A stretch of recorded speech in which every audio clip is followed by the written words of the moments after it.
dergisini ötürüp, hatta siyasi büronun azası, memleket ve siyasi kengaşının reisi yüzünsün, özü Şinjan'a verip, muqimlikni qo'g'dash uchun safarda oltirdi. Ba'zi matbuotlar buningdan hayron qolganligini, cho'chib ketganligini bildirdi.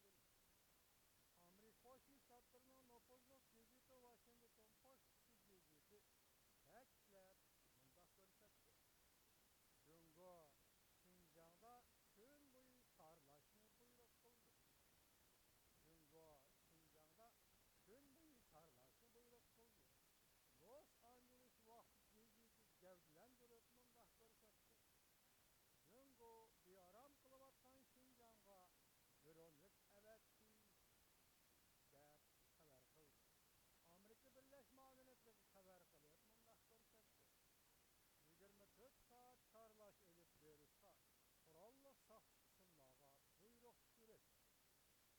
Jungo Markaziy Komiteti Siyosiy Bürosi, Siyosiy Qonun Komitetining sekretari Ming Janjo qatorlilar.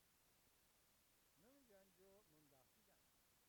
Davlatning ichi va sirtidagi 3 xil kuchlar Şinjan'ni qalaymakan qilish niyatidan yong'ini yo'q. Dini jahlining bericha, dini va jahlining bericha buzg'unchilik elib beryotidi. Fransiya agentligi Urumchida yashayotgan bir nafar ko'chman Xitoyning so'zlaridan naql keltirib mundoq ko'rsatdi. Her yil 7 ayning 5-kunida sarlash ko'paydi. Askar ko'paydi. Qurolli saqchi qismlar ko'paytirildi. Lekin hozirgi qadar